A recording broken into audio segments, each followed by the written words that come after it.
ನಮಸ್ಕಾರ ಎಲ್ರಿಗೂ, welcome to ಆಶಾರ. ಇದು 2026ನೇ ಇಸ್ವಿಯ ವರ್ಷದ ಮೊದಲನೇ ಹಬ್ಬ, ಸಂಕ್ರಾಂತಿ ಹಬ್ಬ.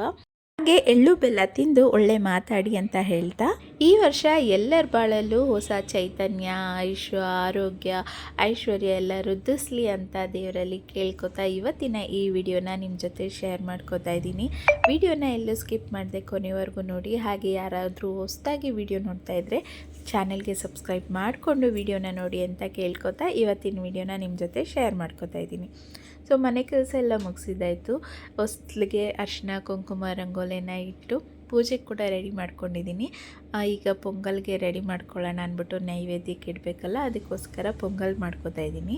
ಪೊಂಗಲ್ಗೆ ನಾನಿಲ್ಲಿ ಹೆಸರುಬೇಳೆನ ಫ್ರೈ ಮಾಡ್ಕೋತಾ ಇದ್ದೀನಿ. ಸಿಹಿ ಪೊಂಗಲ್ ಮತ್ತು ಖಾರ ಪೊಂಗಲ್ ಎರಡನ್ನೂ ಮಾಡ್ಕೋತಾ ಇದ್ದೀನಿ. ಅದಕ್ಕೆ ನಾನಿಲ್ಲಿ ಎರಡಕ್ಕೂ ಆಗುವಷ್ಟು ಬೇಳೆನ ಫ್ರೈ ಮಾಡ್ಕೋತಾ ಇದ್ದೀನಿ. ಹೆಸರುಬೇಳೆನ ಜಾಸ್ತಿ ಕೆಂಪಿಗೆ ಹುರ್ಕೋಬಾರ್ದು, ಲೈಟಾಗಿ ಕಲರ್ ಚೇಂಜ್ ಆಗ್ತಾ ಇದೆ ಅನ್ನೋ ಹಾಗೆ ಸ್ಟವನ್ನು ಆಫ್ ಮಾಡಿಬಿಟ್ಟು ಚೆನ್ನಾಗಿ ತೊಳ್ಕೊಂಡು ನಾನಿಲ್ಲಿ ಕುಕ್ಕರ್ಗೆ ಹಾಕ್ಕೊಂಡು ಒಂದೇ ಒಂದು ವಿಷಲ್ನ ಕೂಗಿಸ್ತಾ ಇದ್ದೀನಿ. ಜಾಸ್ತಿ ಮೆತ್ತಗೆ ಬೇಳೆನ ಬೇಯಿಸ್ಕೋಬಾರ್ದು, ಯಾಕೆ ಅಂದರೆ ಪೊಂಗಲ್ ಸ್ವಲ್ಪ ಅಂಟಂಟು ಬಂದುಬಿಡುತ್ತೆ. ಅದಕ್ಕೋಸ್ಕರ ನಾನಿಲ್ಲಿ ಒಂದೇ ಒಂದು ವಿಷಲ್ ಕೂಗಿಸ್ಕೋತಾ ಇದ್ದೀನಿ. ಕುಕ್ಕರ್ ಲಿಡ್ಡಲ್ಲಿ ಪ್ರೆಷರ್ ಪಾಯಿಂಟ್ಗೆ ಸ್ವಲ್ಪ ಎಣ್ಣೆನ ಹಾಕ್ಕೊಂಡು ನಾನಿಲ್ಲಿ ಕುಕ್ಕರ್ ಲಿಡ್ನ ಕ್ಲೋಸ್ ಮಾಡಿ ಒಂದು ವಿಷಲ್ನ ಕೂಗಿಸ್ಕೋತಾ ಇದ್ದೀನಿ. ಬೇಳೆ ಬೇಯೋಷ್ಟರಲ್ಲಿ ಅನ್ನ ಕೂಡ ರೆಡಿಯಾಗಿದೆ.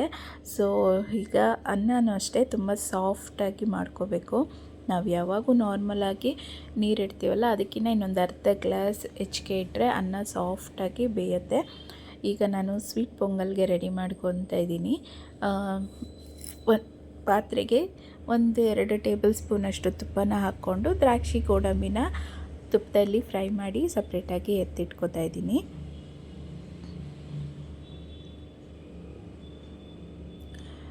ಈಗ ಇದಕ್ಕೆ 1 ಗ್ಲಾಸ್ನಷ್ಟು ನೀರನ್ನು ಸೇರಿಸ್ಕೋತಾ ಇದ್ದೀನಿ.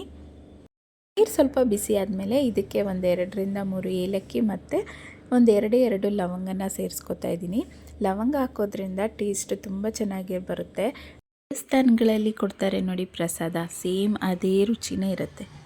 ಸೊ ಇವಾಗ ಇದಕ್ಕೆ ನಾನು ಮೆತ್ತಗೆ ಕುಟ್ಕೊಂಡಿರೋಂಥ ಬೆಲ್ಲನ ಸೇರಿಸ್ಕೊತಾ ಇದ್ದೀನಿ.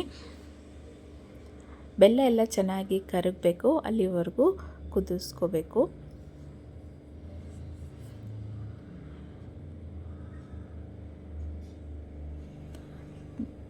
ಬೆಲ್ಲ ಎಲ್ಲ ಕರಗಿದೆ. ಇವಾಗ ನಾನು ಇದಕ್ಕೆ ಬೇಯಿಸ್ಕೊಂಡಿರೋ ಬೇಳೆನ ಒಂದು ಅರ್ಧದಷ್ಟು ಬೇಳೆನ ಸೇರಿಸ್ಕೋತಾ ಇದ್ದೀನಿ.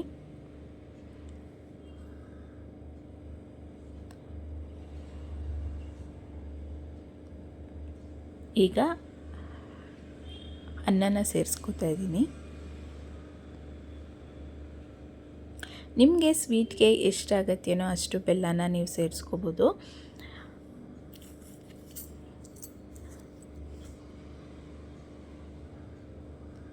ಸೊ ಅನ್ನ ಮತ್ತು ಬೇಳೆನೆಲ್ಲ ಚೆನ್ನಾಗಿ ಮಿಕ್ಸ್ ಮಾಡಿಕೊಂಡು 1-2 ಕುದಿ ಕುದಿಸ್ಕೋಬೇಕು. ಸೊ ಇವಾಗ ನಾವು ಫ್ರೈ ಮಾಡಿ ಇಟ್ಕೊಂಡಿರೋಂಥ ದ್ರಾಕ್ಷಿ ಗೋಡಂಬಿನ ಸೇರಿಸ್ಕೊಂಡು ಚೆನ್ನಾಗಿ ಮಿಕ್ಸ್ ಮಾಡಿಕೊಂಡು ಒಂದು ಕುದಿ ಕುದಿಸ್ಕೊಂಡ್ರೆ ಸೊ ಸ್ವೀಟ್ ಪೊಂಗಲ್ ರೆಡಿ ಆಗೋಗುತ್ತೆ. ಸೊ ಇವಾಗ ಖಾರ ಪೊಂಗಲ್ಗೆ ರೆಡಿ ಮಾಡ್ಕೋತಾ ಇದ್ದೀನಿ. ಅನ್ನಕ್ಕೆ ಬೇಯಿಸ್ಕೊಂಡಿರೋ ಬೇಳೆನ ಮಿಕ್ಸ್ ಮಾಡ್ಕೊತಾ ಇದ್ದೀನಿ. ಇದ್ರ ಜೊತೆ 2 ಗ್ಲಾಸಷ್ಟು ನೀರನ್ನು ಸೇರಿಸ್ಕೊಂಡು ಮಿಕ್ಸ್ ಮಾಡ್ಕೋತಾ ಇದ್ದೀನಿ.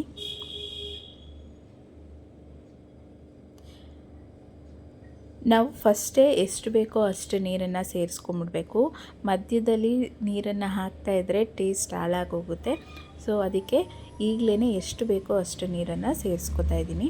ಹಾಗೆ ರುಚಿಗೆ ತಕ್ಕಷ್ಟು ಉಪ್ಪನ್ನು ಸೇರಿಸ್ಕೋತಾ ಇದ್ದೀನಿ. ನಾನಿಲ್ಲಿ ಅನ್ನ ಮಾಡಬೇಕಾದ್ರೆ ಉಪ್ಪು ಹಾಕಿರಲಿಲ್ಲ, ಯಾಕೆಂದರೆ ಸ್ವೀಟ್ ಪೊಂಗಲ್ಗೂ ಸಹ ರೈಸ್ನ ತೊಗೋತಾ ಇದ್ನಲ್ಲ, ಅದಕ್ಕೋಸ್ಕರ. ಈಗ ರುಚಿಗೆ ತಕ್ಕಷ್ಟು ಉಪ್ಪನ್ನು ಹಾಕಿ ಚೆನ್ನಾಗಿ ಮಿಕ್ಸ್ ಮಾಡಿ ತಟ್ಟೆನ ಕ್ಲೋಸ್ ಮಾಡಿ ಅದು ಕುದಿಯೋಷ್ಟರಲ್ಲಿ ಈ ಕಡೆ ಒಗ್ಗರಣೆ ಹಾಕೋತಾ ಇದ್ದೀನಿ. ಒಂದು ಕಡಾಯಿಗೆ ಸ್ವಲ್ಪ ಎಣ್ಣೆ ಮತ್ತು ತುಪ್ಪನ ಹಾಕ್ಕೊಂಡು ಸಾಸಿವೆ, ಜೀರಿಗೆ, ಮೆಣಸು, ನಂತರ ತುರಿದಿಟ್ಕೊಂಡಿರೋ ಶುಂಠಿನ ಹಾಕಿ ಫ್ರೈ ಮಾಡಿಕೊಂಡು, ಶುಂಠಿ ಸ್ವಲ್ಪ ಚೆನ್ನಾಗಿ ಫ್ರೈ ಆಗಬೇಕು, ಅಲ್ಲಿವರೆಗೂ ಫ್ರೈ ಮಾಡ್ಕೊಬೇಕು. ಈಗ ಇದಕ್ಕೆ ಒಂದು ಸ್ವಲ್ಪ ಕರಿಬೇವಿನ ಸೊಪ್ಪು ಮತ್ತು ಕಟ್ ಮಾಡಿ ಇಟ್ಕೊಂಡಿರೋಂಥ ಹಸಿಮೆಣಸಿನ್ಕಾಯಿನ ಸೇರಿಸ್ಕೊಂಡು ಫ್ರೈ ಮಾಡ್ಕೊತಾ ಇದ್ದೀನಿ.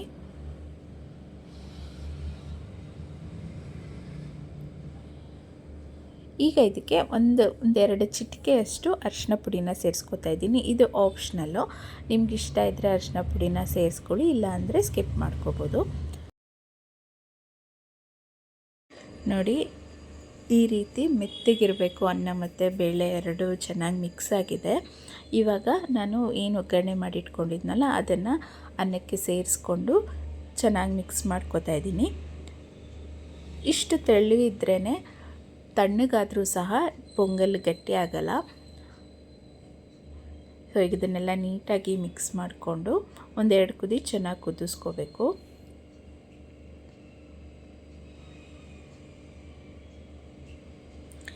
ಕೊನೆಯಲ್ಲಿ ಇದಕ್ಕೆ ನಾನು ಒಂದು ಸ್ವಲ್ಪ ಪೆಪ್ಪರ್ ಪೌಡರ್, ಒಂದು ಅರ್ಧ ಟೀ ಸ್ಪೂನಷ್ಟು ಪೆಪ್ಪರ್ ಪೌಡ್ರನ್ನ ಸೇರಿಸ್ಕೊಂಡು ಮಿಕ್ಸ್ ಮಾಡ್ಕೊತಾ ಇದ್ದೀನಿ. ಟೇಸ್ಟ್ ತುಂಬ ಚೆನ್ನಾಗಿರುತ್ತೆ.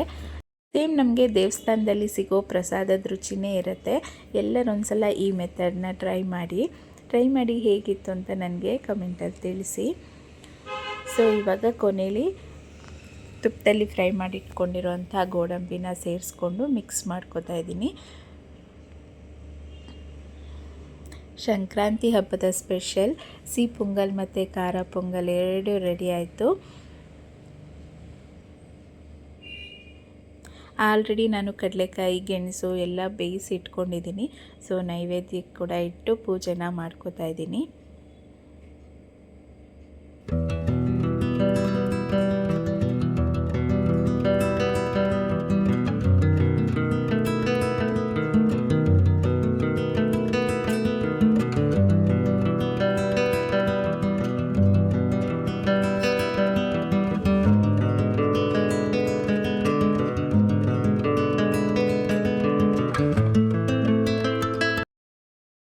ಪೂಜೆ ಎಲ್ಲ ಮುಗಿಸ್ಕೊಂಡು ಹಾಗೆ ಸೂರ್ಯನಿಗೂ ಕೂಡ ಪೂಜೆನ ಮುಗಿಸಿ ಎಳ್ಳು ಬೆಲ್ಲ ತಿಂದು ಒಳ್ಳೆ ಮಾತಾಡಿ ಅಂತ ಹೇಳ್ತಾ ಇವತ್ತಿನ ಈ ವಿಡಿಯೋನ ಇಲ್ಲಿಗೆ ಎಂಡ್ ಮಾಡ್ತಾ ಇದ್ದೀನಿ.